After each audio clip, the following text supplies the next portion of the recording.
Baku Hotel, track 2 from my third album, Venom in a Picture. Go and buy it.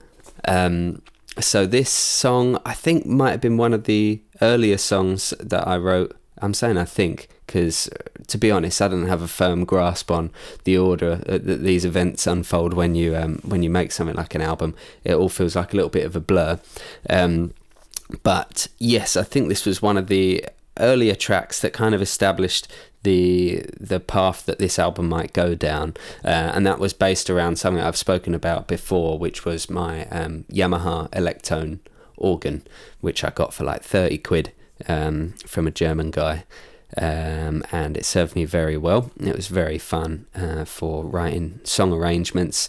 I loved the sound of the drums coming out of the beautiful speaker built into the bottom of it, and it had a little arpeggiator that was, I found, really addictive to use, and really good for, you know, getting some kind of harmonics and things happening while you're writing and playing around with chords. It just, rather than it being too much of a blank canvas to start with, it was easy to get a bit of a mixture going and make a bit of a mess from the beginning of the composition, which is my favourite thing to do. Make a lot of noise, make a mess, and then start to pull back some of those layers and see if you're left with something interesting. A lot of other musicians, I think, are maybe a bit more intentional and, you know, start by very carefully adding ingredients. I do the opposite. I make a big mess from the start. So this was one of those songs. It was very clear it was going to be quite a lyrically driven song from the start. I really like kind of singing in that register. It feels very emotive to me. It feels very easy for me to write lyrics that are quite confessional, I guess, in that kind of vocal range. When I think about the kind of style, I guess, that I have in mind when I'm writing a song like that, I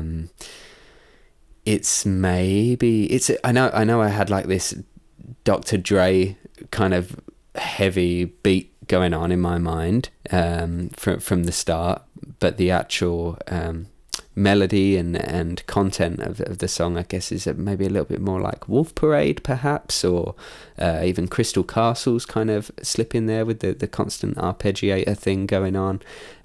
Yes, it's hard to grasp exactly my points of reference for this song, which maybe is a good thing, I don't know.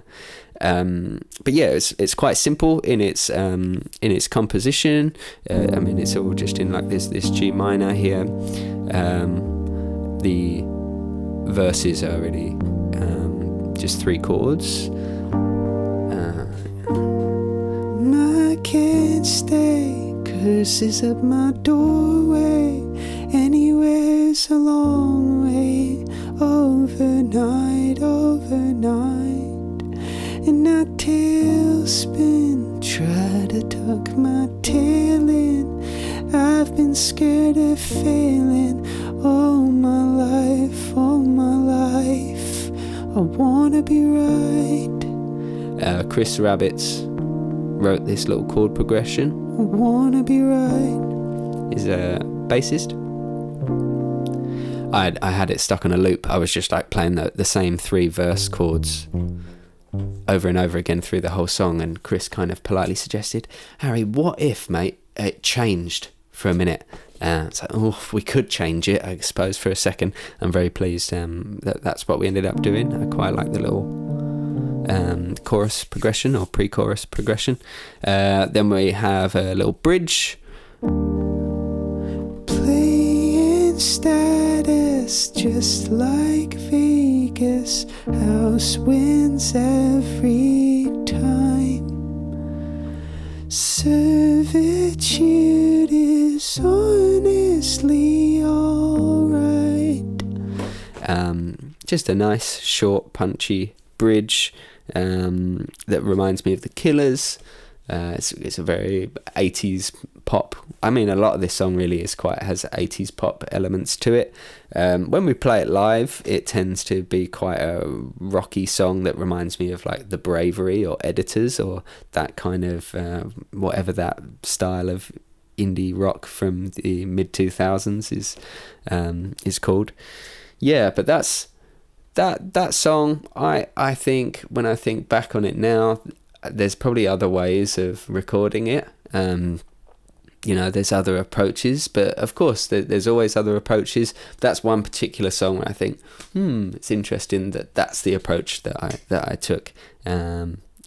But who knows? I mean, I don't have regrets in the way I tracked it, but there's part of me that would like to do it again. I'm not gonna, because obviously who could be bothered to do that, but maybe one day, maybe do like an interesting live session with a different arrangement or something like that.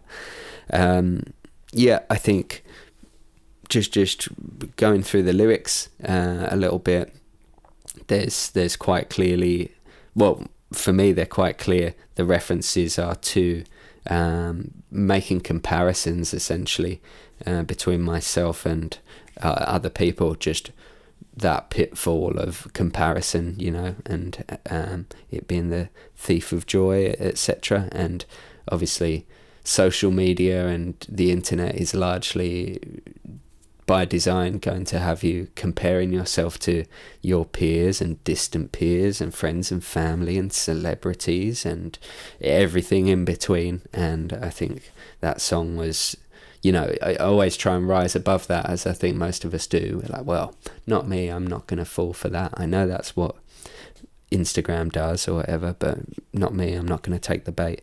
But that song is a bit of a confession in like, yeah, to be honest, sometimes I do take the bait and I do compare myself to other people in an unhealthy way. But yeah, it's good to realise those things and then put it into a song. And songs kind of serve as little reminders to yourself. They're little like journal entries, and when you sing it, sometimes you get a little reminder of like, oh yeah, that was the point in that song. Stay off Instagram. Yeah, something like that anyway. So that's Baku Hotel. Obviously, please go buy a copy of the album, go listen to the album, and let me know if there's anything else you want to know about the song or any other songs. It's always nice to hear back from you guys in terms of what you're into and what you're not into, and so I can keep giving you what you want. But yeah, Baku Hotel. Tick.